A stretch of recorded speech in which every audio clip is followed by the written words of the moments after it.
One carrier is bringing unprecedented building, ample proof of the popularity they enjoy.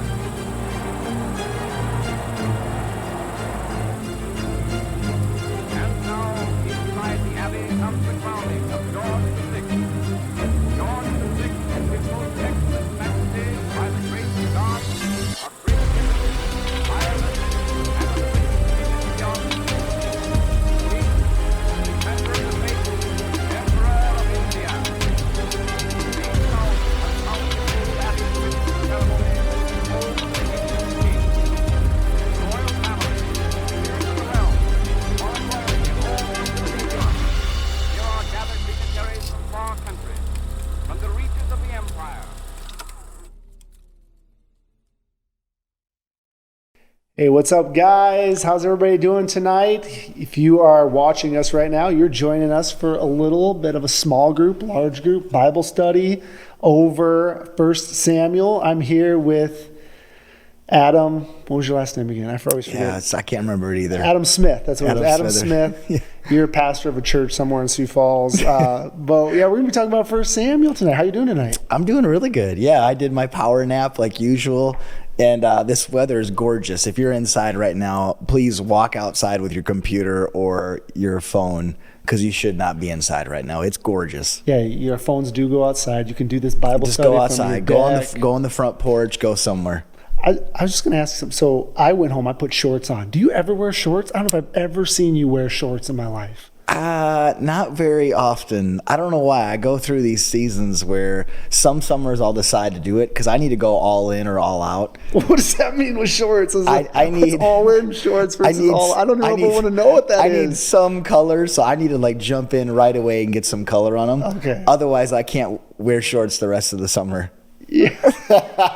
It'll just blind people, so it's not good. I almost wore shorts tonight, but I'm like, God, I'm going to be on that stinking, who knows what that camera. I don't want them to see things they don't want to see. So I put some jeans on. What I don't like is I loved when we grew up, shorts were below the knees, and now they're supposed to be like they're getting shorter. They're getting shorter. Like, no, I noticed this. Man. Yeah, homie, don't do that. Like I don't go that. The other day there was 3 college students running. They must have been cross country from one of the colleges or whatever. And my son Wilson's like, "Dad, why are their shorts so short?" I'm like, I don't understand either, but I think it helps them run faster. That's the style, but you're right. It is gorgeous out.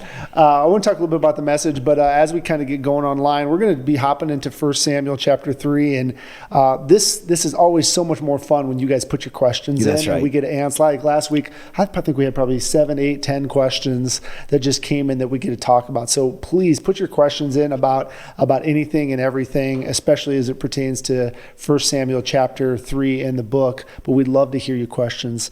The message, though, today, I thought it was great. How'd you feel about the message? It was really good, and it was a message that I could not wait to preach. Like I was excited all week long. What was your favorite part about the message? Oh, my favorite part, and I said it in the message, was that Saul didn't know or didn't think that David had any fighting experience. Yeah. Like, I don't know why the underdog in me just got fired up. Like someone underestimating like what God had done in me. I don't know why. It just fires me up because David's like, no. Like, let me actually tell you what experience I have. Is that when you did your Rudy chant? I think that was right after the Rudy chant. Yeah. Did you do that every service? I did. Okay. I did. Yeah. And I think I got the swag move. I think I did that more and more and more and more. But that was by far my favorite part because David's like, no, I've been doing this when no one's been watching. And I mentioned it in one of the services. I didn't mention it other. Oftentimes we'll see an overnight success and we're like, oh my gosh, like I wish I could have success that quick. And it just happened to him. I honestly have met very, very few people who had overnight success. Mm-hmm. Instead, they've been doing it for years and years and years and years. Yeah. And so I just think that's so powerful. Like when no one was watching David except God, he had this low position of working the flocks. He was training for a battle, and he was training for the day that he'd fight the Philistine. Yeah, I just love that. He's like, what are you talking about? I've taken down bears and lions. Yeah. Like if you think about that, I don't know what 9-foot giant or a lion. I think I'd take the 9-foot giant. I would too. Over the lion. Like, oh my gosh. Lions are like I mean, they go straight for the neck, man. Like that's Yeah. that's no joke. And just how he grabs him by the hair, like I just picture David just like thrashing this lion. Did people understand your Rudy chant? Did you feel like that was some? Yeah, we had a message review. Half of our people are like, I have no idea what you're talking about. They were all under the age of 25 though, and I felt like they haven't lived. I oftentimes like feel this way, but if you haven't seen Rudy, I feel so bad for you. Yeah. Like, I don't even think you have to like sports. You don't have to Not like even sports. remotely have to like sports to just like, that is like, and the music in that movie, it just gives me chills just thinking about. I'm getting emotional right now. Dun, dun, dun, dun, dun, dun, dun, dun. I mean, I know it. Crazy. Yeah, that was good my stuff. favorite part though. Awesome. Well, let's hop into 1 Samuel chapter 3. If you got your yellow books, pull them out. Or if you got a Bible, you can do that as well. Or your Bible on your phone, pull that out. And what we're going to do, same thing as we did last time, we are going to just work our way through the chapter. I'm going to just start reading and we're going to stop. We're going to discuss. As you got questions, please throw them in and we'll come back. There's a little bit of delay on Facebook, so sometimes we might have to hop back and grab your question because we don't see it right away. But we just want to just kind of talk about 1 Samuel chapter 3. Nico said it's -3 here today. Why, God? Where the heck are you? He's in Canada. Isn't that crazy? That makes me shed a tear. Every time I think about how terrible the weather is in South Dakota, I think of the people that lived in Canada their whole life. There's another country above us. There's Canada and then there's northern Canada. It's crazy. Like that it's just cold all the time. Yeah, it is almost 70 today. Nico, is that how you say it? Nico, yeah. It is almost 70 here today, which is, it's going to be 70 tomorrow. It's going to be good. Okay. Chapter 3, the Lord calls Samuel.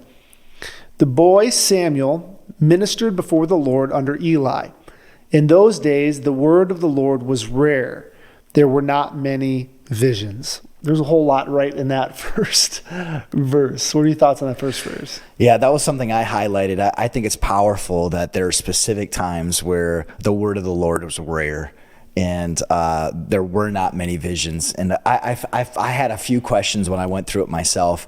I said, why was the word of the Lord rare during that time? And why were there not many visions? Was that just God saying, hey, right now is going to be a time when I don't speak? Like, was it purely something ordained by God? Or was it the result of the people's unfaithfulness, like the result of their sin? It could have been one of those things. And then I asked, is right now a time that the word of the Lord is rare when we're not having many visions?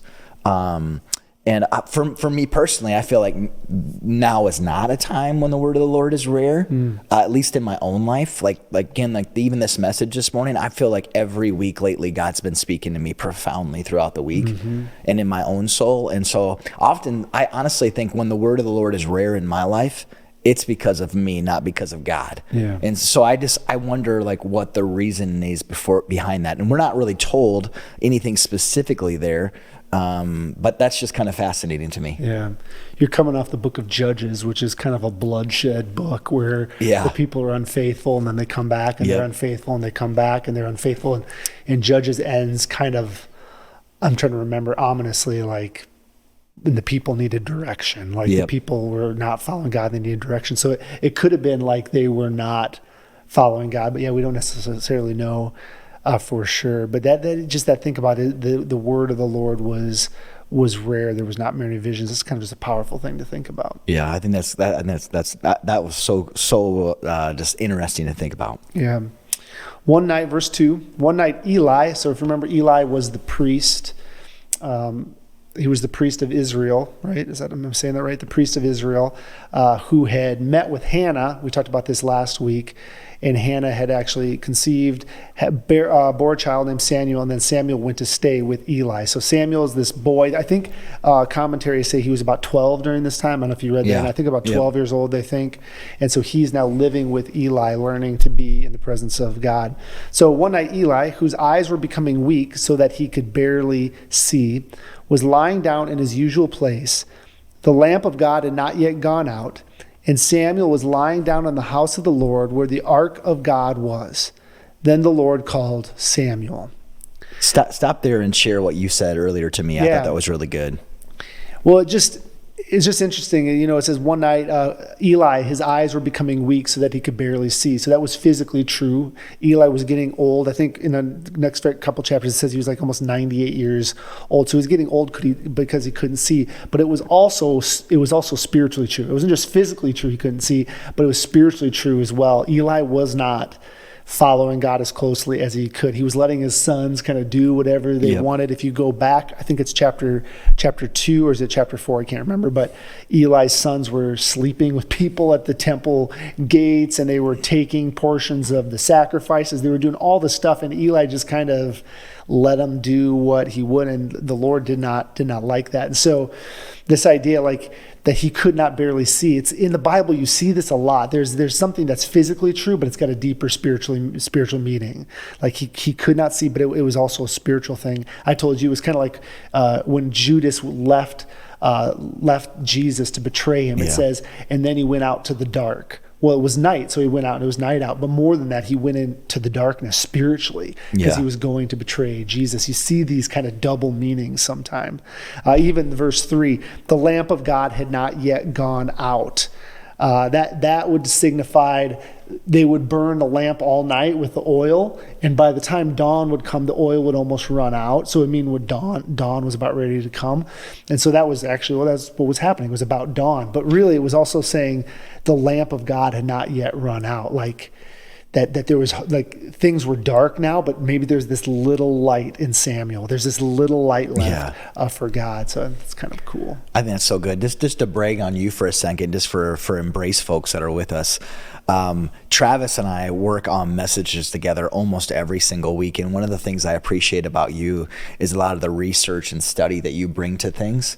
We're constantly trying to figure out what to say in a message and what not. Because it's like, even like a message like today, we had a ton of scripture and so much historical stuff that we could have shared. And it was like, hey, what should we share? What should we not share? And that's one of the things I really appreciate about yourself. Well, especially like a story you had this week that has been preached on so many times. Many times. There's been books. Malcolm Gladwell. Malcolm He wrote Gladwell. a whole book about it, and I watched a talk from him on that. So there's I had someone mention Malcolm's book this morning, and I was like, I haven't personally read that one. And Outliers is one of my favorite books, but I need to pick up his book on David and Goliath. Yeah. So then the Lord called Samuel. Verse 4. Samuel answered, "Here I am."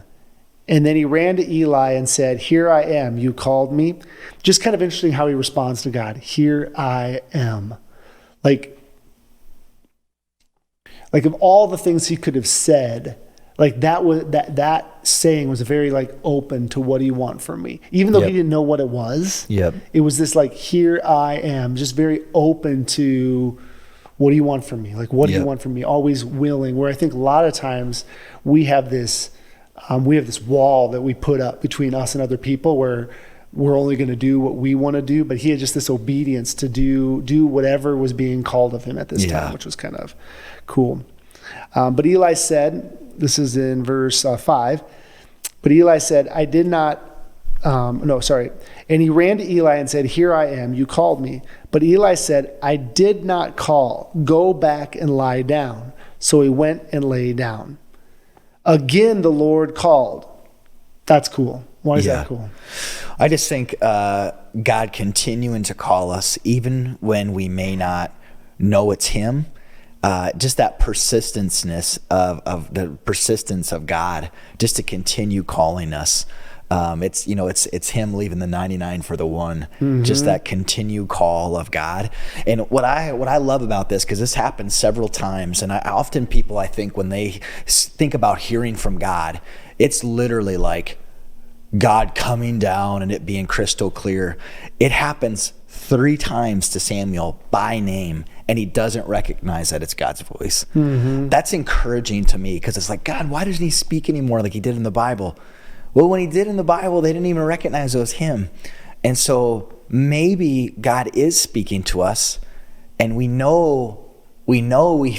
feel or hear something in our soul, but we convince ourselves that it's not God, even though it is. Those times when, because I feel like Jesus says in his sheep will know his voice. Like the more in tune we get to God, the more in tune we get to God's heart, the more clear his voice becomes.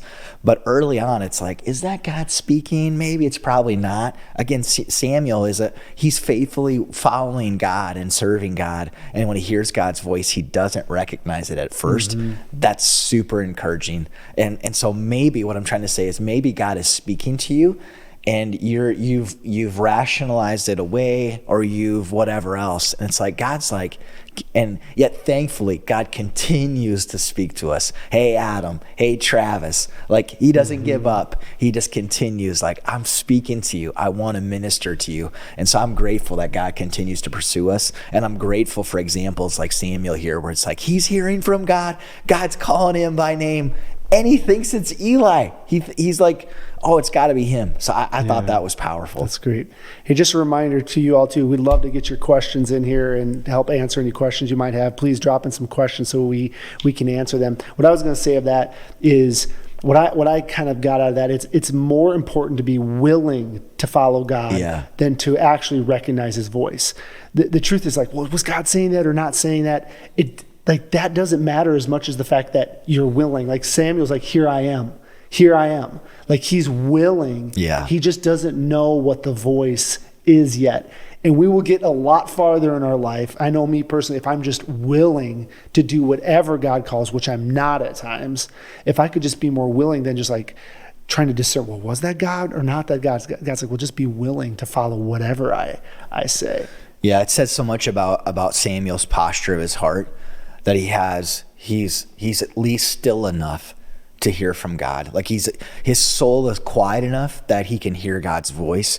And I often wonder, with all the noise we have around us 24/7, I joked about it this morning that none of us adults look at our phone. That was a very sarcastic. Oh, dude, you got to watch what you say. I'm at lunch after church, and my daughter's getting her hair cut. So I'm sitting in the front on my phone. My kids are in the back. We took all the kids to get one haircut. That's a bad idea. Bad idea. My son's like, did you listen to Adam's message today? He called me out. He said, did you listen to Adam's message today? I said, I did. I said, it was about authority. Who's your authority?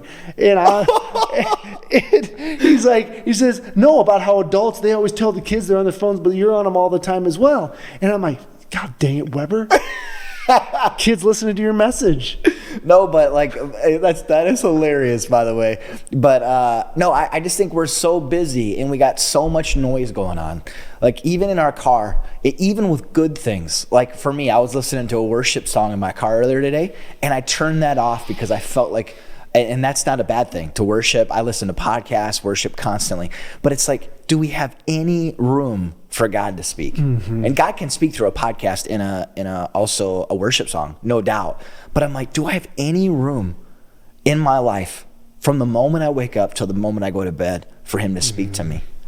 Do I have that openness that Samuel has, or is my head so filled with noise that I don't have any room to speak? That challenged me too. It is so hard to just slow down and take time. Last week I took some time just to go and spend with the Lord, like extended time. Yeah. I try to do that once a month, and I just had trouble getting into it. Like I was reading my Bible, but I just felt like I was reading my Bible, which is great. Once again, but then there's times when I just like go on my deck, or just it's like God just is there and he speaks to you. When you're able to slow down, when you don't. I guess what I'm trying to say is like having this habit and rhythm in your life when you're able to just slow down, get off your phone, and God speaks in those moments even more than trying to like create them all the time. Yes. Well, even the other night I was struggling with comparison. I don't know why, but I just was struggling so badly with comparison. And so Becky said, hey, you should go sit somewhere for a little bit. So I went and sat at a coffee shop, and I just began to process with God, like, why was I struggling with comparison? Like, what exactly? And then I began like to just ask God to speak into that. I was like, God, what would you want me to hear in this? And what I came down to is basically that I would know that God's plan for my life is better than my plan for my life, and also better than the plan that God has for somebody else. Like for them, that's awesome, but for me, his plan is even it's better because it's for me. It's not for somebody else. And so I just sat there openly processing and really trying to get to like, okay, what is causing this? And I'm really allowing God to speak. And when I got to that, I'm like, that's it. Like, I don't trust that your plan is better than mine. That's a great parable from your message today in the armor, right? Yeah. And just, can you imagine David, if David had an ego, which David does have. David is not a perfect character, by the way. Perfect, yeah. We won't get that second Samuel when David falls off the rails a bit. But can you imagine David, like, I want to wear that armor. I want to be like a king. Oh, yeah. I want to go to battle. Like, I want to go to battle like everyone else would have gone to battle. Like, it's like LeBron giving him your shoes. Yeah, it's his like shoes. It's if he had that arrogance and that, you'd be like, I want to go. But he's like, no, I'm just a shepherd boy. I'm gonna take him down with a stone. This is what I know. Yeah, this is what I know. And being okay in that, you still get to slay giants. Yeah. As long as you follow the Lord, but. We could go on forever good. About that. I was at, I think, verse 6. Again, the Lord called Samuel. Verse 6. And Samuel got up and went to Eli and said, "Here I am, you called me." "My son," Eli said, "I did not call. Go back and lay down." Verse 7. Now Samuel did not yet know the Lord. The word of the Lord had not yet been revealed to him. Thoughts on that verse? Yeah, I just think that's powerful. Like, Samuel didn't know the Lord yet, and yet God was speaking to him. There's something called Brevenian Grace, where God is moving in someone's life before they even accept Christ or begin to follow Jesus. And here's a guy who had the obedience part. Samuel was obedient to God, but maybe that relational, conversational aspect of the relationship with God, he didn't have yet. And I just think, again, like, it's so cool that God is initiating it too with him. God doesn't wait for us to initiate it with him. He initiates it with us. And I just thought that was beautiful. Yeah, I put, some of us are at this point. We are spiritual, but we don't know the Lord. Yeah. Or we're religious and we don't know the Lord. Religious too, yeah, spiritual and religious, but we don't know the Lord. Maybe we're interested, or maybe we're just going to church because our wife has dragged us to church. Or it's what our parents have done, Yep. or it's what we grew up with. And there's that obedience part, but the relational aspect is maybe not there. What were you going to say, though? I cut you off. No, you're just adding I just think that's really, and I love, I think of a friend of mine specifically where when you move from being spiritual and being religious to that relationship aspect, I feel like a friend of mine who grew up in the church, he's a little bit older than me, he had that moment of like, he had the obedience part down and all this kind of thing, but all of a sudden the light switched on when it came of like, man, the word of the Lord had not been revealed to him yet. Mm-hmm. And then he had that happen, and it's just like totally different, you know? Well, that's where the power comes. That's right? where the power comes. I mean, it's what we probably call the Holy Spirit too, but the power comes when it isn't just your body going through the motions, but it takes over your body. It takes over like you. It fills you, and we go in and out of that, right? Like we're sometimes there, but when all of a sudden it's like, this is it. This is true. Yeah. Like, he's real and he loves me. And there's like, then you know the Lord, and we know him in part. We don't know him like fully, but we know him in part. And it's like, it changes everything about us, and we have to do something with it yet. There's that difference. And I don't know, like, if some of you guys are watching, if you're like, I haven't had that yet, like, well, we'd love to talk to you about that. But I even think if you are that person, maybe just even pray, "Here I am, Lord. Would you speak?" Yeah, that's great. You know, I think if you're that person who's like, I want that, I don't have that. I think of one guy in the church, actually, whose wife has had that moment, and he's just told me a few times, I've never had that before. And maybe it's just saying, "God, here I am. Like, would you speak to me? I want to hear from you." And maybe God will all of a sudden help you to realize he's been speaking to you the whole time, and you just didn't recognize it was his voice. Or maybe you the voice of God has been quiet in you. But I think that's that inviting aspect of things of, God, I want to hear from you. Like, I genuinely want to hear from you, and I'm giving you the room and space to speak. God is faithful to come through. He's faithful. We can have confidence Those are the types of things, ask and it will be given to you. That's when we can be confident that when we ask, God gives it to us. And so I think just even pray that would be huge. And even for me, there's been times when I don't feel like I hear God's voice. I just told someone this weekend, I can remember about 2-3 years into my relationship with God, I was on fire for God. I mean, he had just changed everything. But about 2 or 3 years in, it was the summer after my freshman year of college, I went through the first real time of not hearing from God. Like it was just a time of just like God not speaking, and my quiet time just had no power and all this kind of thing. And I think I don't think it was by accident, and I don't think there was any huge sin in my life or anything. I think it was God's way of like, hey, Adam, are you going to be faithful to me when the feelings aren't there? Are you going to continue to approach me and be obedient even when you don't hear my voice? And so I think in those times, it can be a time when God's refining our walk with him. That's really good. I think you said this already, but if you want to hear God's voice, like if you want, you have to slow down. I think we have so many distractions that we can't know the Lord with all the distractions. And the other thing is, eventually we will be confronted with pain and suffering in our lives. Oh yeah. And then that brings us to our knees and we ask, well, what do we do with that? Yeah. Like, and that's a lot of times, C.S. Lewis said that pain is God's megaphone. It's the way that not does he whisper to us, but he screams at us. I don't know if that's theologically correct, but like that's another way that'll bring us to our knees and just like in a way to like hear him. Yeah, that's so good. I read an article today by Tim Keller about I saw that about death and dying because he's got pancreatic cancer. Oh my gosh, we could talk about that forever. That was a really good article. It was so good. We got 15 minutes left of our time, by the way. Yeah, couple questions. Is there only one David in the Bible? I believe so. Yeah, I would have to. I mean, there's a million genealogies. Yeah. But I think there's one main. Not like in the Bible, you have like two Sauls. Like there's Saul in this chapter, and then you have Saul who turns into Paul. Yeah, two different people. You know, there's two Sauls, and there's. I think so. Yeah. I think there's only one. There's David. only one David. I think that was the only question. Okay, let's continue reading on.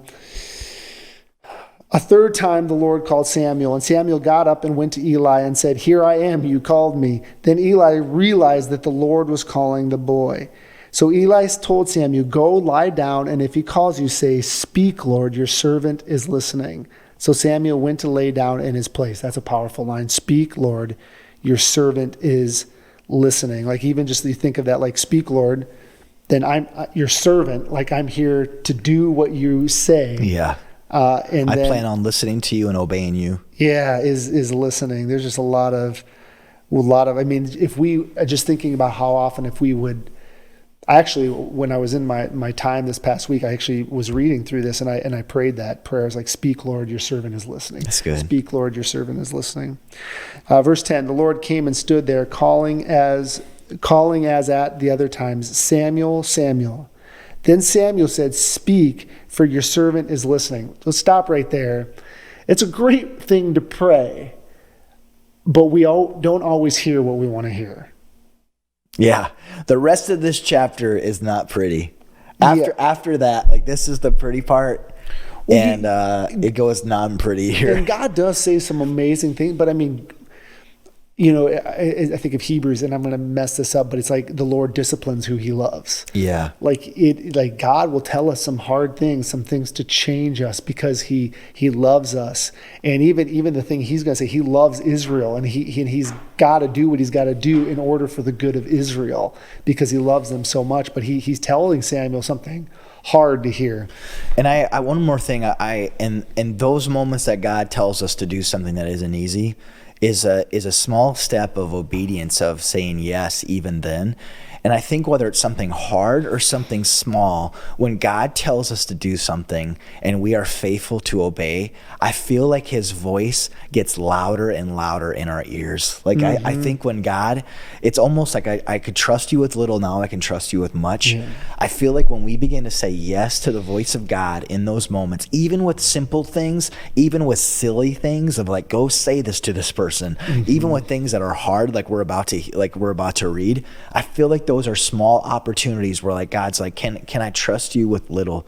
Can I trust you in this situation? And when we begin to say yes, and yes and yes and yes. His voice just gets louder and louder and clearer and clearer and clearer.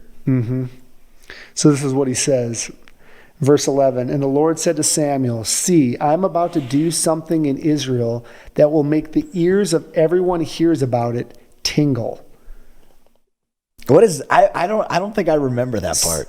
So I thought at first, I was thinking that was a good, like when you were in awe and you like kind of tingle or something, like if your team wins and you get the shivers, but really it's kind of almost a fearful thing. It's like shivering ears, almost like an unnerving noise, like something you're like a screech or something is what the commentaries say. But he's like, I'm about to do something that's going to make everyone go, "Ugh." And I think it's with what he's going to do with Eli and his sons. So that's what I read into it, because I thought it was more of a pleasant thing. And he's saying, no, this is like fingernails on the chalkboard. Oh, gosh. Or like cloth on cloth. That's one thing that drives me nuts. The thing that drives me nuts is silverware in your teeth when people pull silverware. Oof. Metal on metal. Does cloth on cloth bother you? No, not at all. Oh, like you take a rag and rub it against something that's cloth. It makes my ears tingle. Really? Like most people, the metal on teeth doesn't bother them either, but for some reason, like that drives me nuts. So that's what it was more like. Like I'm going to do something that's it's going to be rough. Verse 12, at that time, I will carry out against Eli everything I spoke against his family. This is what he's doing from beginning to end. For I told him, Eli, that I would judge his family forever because of the sin he knew about. So Eli knew about the junk that his sons were doing, and he didn't do anything about it. His sons blasphemed God, and he failed to restrain them. Therefore, I swore to the house of Eli, the guilt of Eli's house will never be atoned for by sacrifice or offering. And so I read a little bit like the priesthood was going through the line of Eli, and now it's going to go to Samuel. Like he's actually nobody in Eli's line is going to become priest anymore. It's ending there, and now Samuel is going to take over. Verse 15, Samuel lay down until morning and then opened the doors of the house of the Lord, and he was afraid to tell Eli the vision. I just underlined afraid, and then I said, yep, exclamation point. That was my deep thought on that. I'm like, yeah, that's going to be something I don't want to pass on to Eli, my mentor. Yeah, that's what you think about. Like my pastor. Well, even more, it was his father. I mean, because he was at 3 years old, he got weaned off his mother and his father, and he's lived with Eli now for probably 9 years. Eli is essentially his dad. And he has taught him everything he knows. Yeah, he taught him everything he knows, and he has to tell him that the Lord is not that the Lord is done with Eli, but the Lord is done with Eli in the position that he's at. Yeah. Like he's had enough warnings, and he has to. And God does that sometimes. It doesn't mean that He doesn't love us, but sometimes it's like you can't hold this position any longer. Yep. You can't hold this position of authority or. Privilege isn't the right word, but so I have to remove you from that. Doesn't mean I still don't love you or care about you and want what's best for you. But sometimes he does that. As a pastor, that's terrifying. That's terrifying. I like that. I'm going to read the next part, verse 16 really quick. But Eli called to him and said, Samuel, my son. I think even I thank God for the moments where he's like, hey, I'm asking you to do this, and then I'm going to set up the perfect situation, so you need to do this. Mm-hmm. He didn't have the opportunity to kind of twiddle his fingers. He wakes up, immediately immediately Eli's like, hey, what did God say to you? Mm-hmm.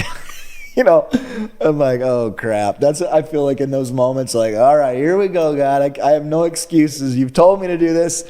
Now the perfect opportunity comes about. I'm thankful for God when He does that. Yeah, and you're always the type of person like you don't put off hard, like you don't like to put off hard stuff. It's like we're gonna do this right now. Yeah. Or like if I gotta have that conversation, I'm gonna have it at 6:45 in the morning. If I'm gonna do this, I gotta do it right away. Like because it's just like it eats at you, and I think that's you feel that with Eli. It's like he knew God was speaking. Why is God speaking to Samuel, not me? I didn't think about that till right now.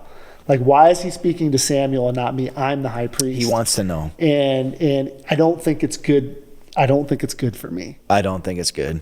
Yep. Samuel answered, here I am again. Verse 17, what was it he said to you? Eli asked. Do not hide it from me. May God deal with you, be it ever so severely, if you hide from me anything he told you.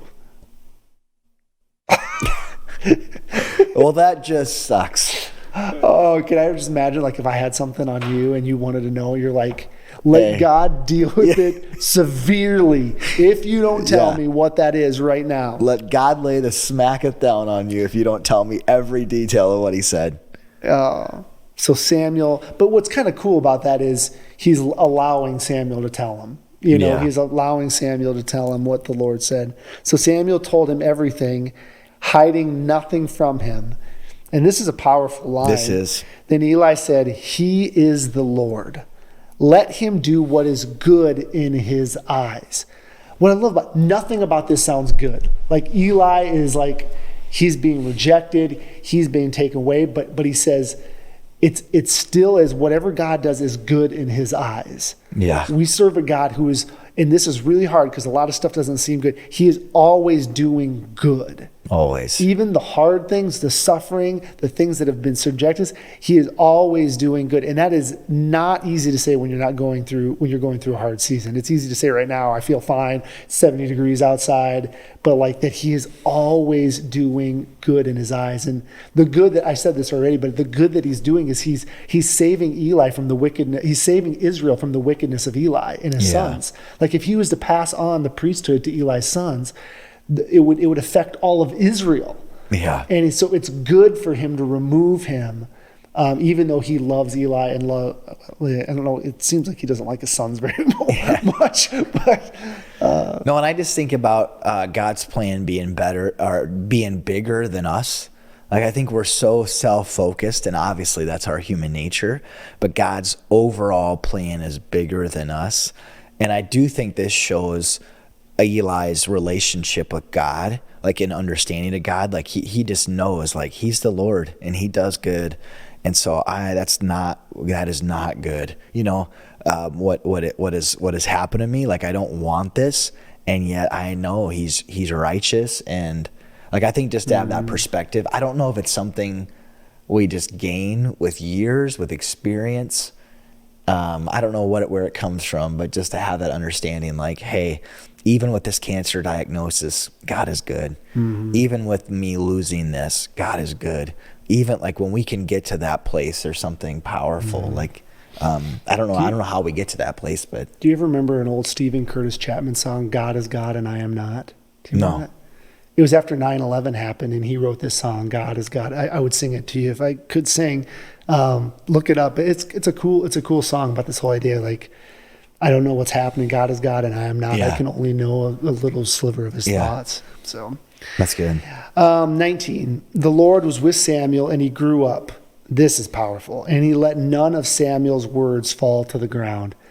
Now, as a pastor, as a preacher, don't you wish that was always true? Like, nothing Samuel said fell to the ground. It was all, basically what that means is every word was heard by someone, and they took it and they did something with it. He was a powerful priest and preacher, that none of his words would fall to the ground. I was like, I need to pray that every time I go on stage. Yeah, that's really good. And all of Israel from Dan to Beersheba recognized that Samuel was attested as the prophet of the Lord. The Lord continued to appear at Shiloh, and there he revealed himself to Samuel through his word. That's the end of chapter 3. That's chapter 3. Any parting thoughts? Well, a couple of things. Like, again, if you weren't with us last week and you're joining us for the first time tonight, you just read through a chapter of the Bible. And that's what it looks like in probably the fullest sense possible, because usually when you read the Bible, you're by yourself, you and God and whatever. But this, in the fullest sense, is what it looks like to read the Bible. I think oftentimes we're looking for like this magical thing, and sometimes God speaks really, really clearly, just like Samuel. But I just want to encourage you, like, this is what it looks like to walk through the Bible. And even the depth part of things, again, those online commentaries that you can look at. We mentioned blueletterbible.com, which I think is kind of cool. A word that I wanted to look up on that is the word tingle, like when we talked about the whatever. And so if that's you, if you're just like, man, I want more, that's a great thing. type in 1 Samuel chapter 3 commentary, and you will have all kinds of things that you're able to read, all kinds of things that you're able to learn. And so we just did it. And I think even before you start, maybe a good thing to do is just pray. Like God's, even exactly what Samuel prayed, speak, Lord, your servant is listening. And then get into a chapter and ask God to speak. Right now, as a church, I believe we're on chapter 8, and I still actually need to read it for today.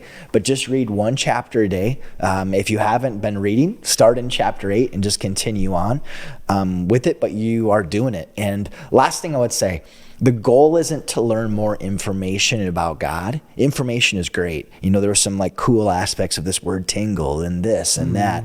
The word isn't to learn more about God. The goal is to know God more. So that's the goal. And by learning more about God, we can know God more, but that shouldn't be the goal. The goal should be to know God more deeply and more thoroughly. And as a result, should move us to action. Again, speak, Lord, your servant is listening. Samuel, when God speaks, he has full intent of actually doing it. So that would be my word of encouragement. Also, one of my favorite hymns, I don't know if it's based off of this or not, but it reminds me of it. Here I am, Lord, is one of my. Here I am. I love that. That's one of my favorite hymns, and so that reminds me of this as well. We did have one question. We're a little bit over. We got 15 seconds left, our timer says, but this was a really good question. Yeah. Can one of you give an example from your own life of God speaking to you and what that process looked like? Do you want to go? I gotta think. So, I am a very skeptical person, and I do not ride on emotions very much. Yep. And so for me, I'm always leery of emotional experiences, which I'm trying to be better about, because I do believe God speaks. Yep, that's good. When we're worship and when we're emotional. So there's been times where God has like spoken to me in a worship service, or has spoken to me. I can't think of anything specifically, or when I've been singing. But then I always double question. I do a little bit of what Samuel is. Was that God's voice or was that not God's voice? Instead of just being that's good. And just instead of being willing. So I'm thinking of like big things. When I was in college, I felt called to be in ministry. Yeah. I was at this conference called Life Options, and they talked about and I just knew like I needed to be in ministry somehow. I didn't know what that was going to look like, and so that was probably something for me. And I don't know, like I don't know how to boil it down to what it was, except for it was just like this. It was probably a little bit of a, even though I didn't know what it was going to look like, there was definitely the spirit inside of me saying, this is what you need to do. Yeah, no, that's good. For me, I think about different times that God has spoke through somebody. I mean, God has spoke through you to me so many times, encouraging, challenging word. I think about my pastor. I came to Christ at a conference. I came home from this conference. I was a sophomore in high school, and my pastor had me share just my experience at this conference. So I did. And afterwards, I've said this on a Sunday before, but afterwards, my pastor, Rogers is his name, he came up to me and he said, Adam, I just want you to know, I think you have a gift. And I said, what does that mean? And he's like, I'm not sure. I just wanted to tell you, I think you have a gift. And later on, I would realize that it was about preaching and about speaking in front of people. So that's that. Also, I think for me, it's, again, when I write down a lot of my prayers, Samantha, this is such a great question. And when I continue to feel a nudge about something, specifically something I don't want to do or something that really isn't my idea, that I just keep feeling a nudge to, that can often be something like, hey, God wants me to at least pursue this or look into this.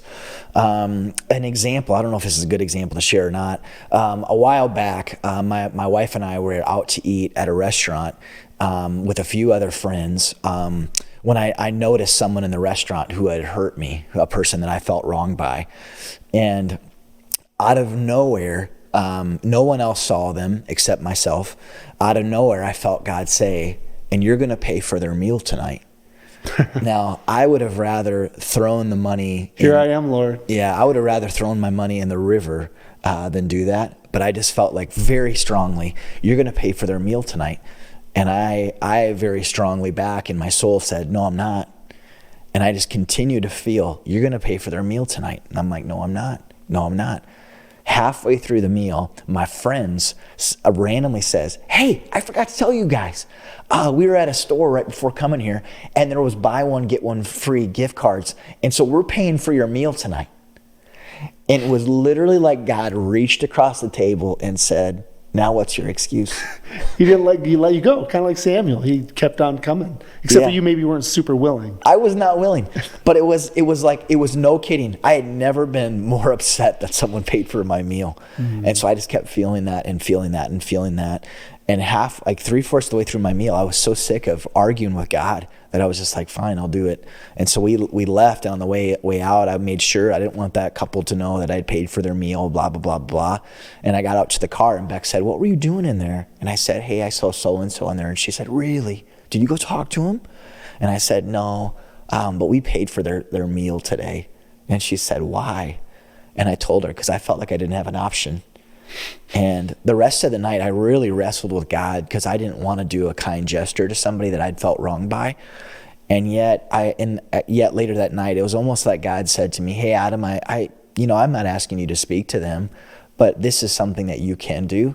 And this is something that you can do to bless them, but it's also something you can do to heal in your own soul. Mm-hmm. And so I think for me that when it's just in your soul, it's just a nudge. Like you just feel like God is saying, hey, do this. Whether it's a kind gesture, it might be something super small. Like the other day, I was leaving and I felt like I was supposed to go say hello to someone at a coffee shop. There was a guy who seemed a little odd in the coffee shop, and I felt like God wanted me to. Mm-hmm. And I left knowing I felt like I was supposed to go say hello to him. Mm-hmm. And in hindsight, I'm like, gosh, I feel like I missed out on something. Yeah. And so more and more, I'm trying to say yes in those moments. You're so good at that, honestly. Just want to encourage you. Like, you're someone that just models that so well, even though you don't think you do it perfectly. But listening to those little voices, I ignore them far too often. So you do great with that. Well, I'm grateful. It may not always be pleasant, but I'm always amazed by how God uses them. Yeah. One last thing, Samantha, and this is a very simple thing, is like we believe God's word is his revealed truth to us. And so a lot of times we're like, I want to hear from God.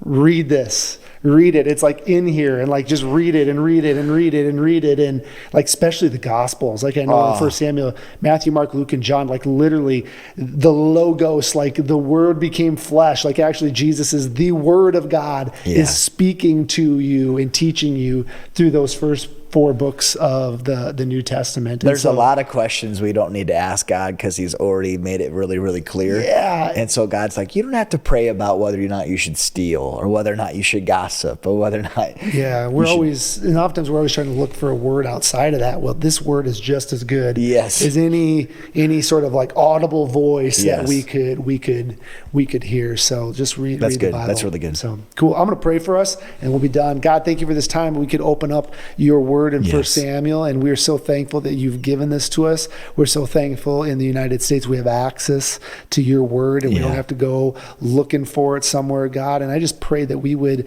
like Adam shared, we would embody your word. We wouldn't just learn about it, but that it would come inside of us. It would take control of us, and it would change us. Anyone that listened today, I pray that the word today would come inside them, take control of them, and change them. We want to be a little bit more like you each and every day. We pray this in Jesus' name. Amen. Amen. Thank you, guys. We'll see you next Sunday.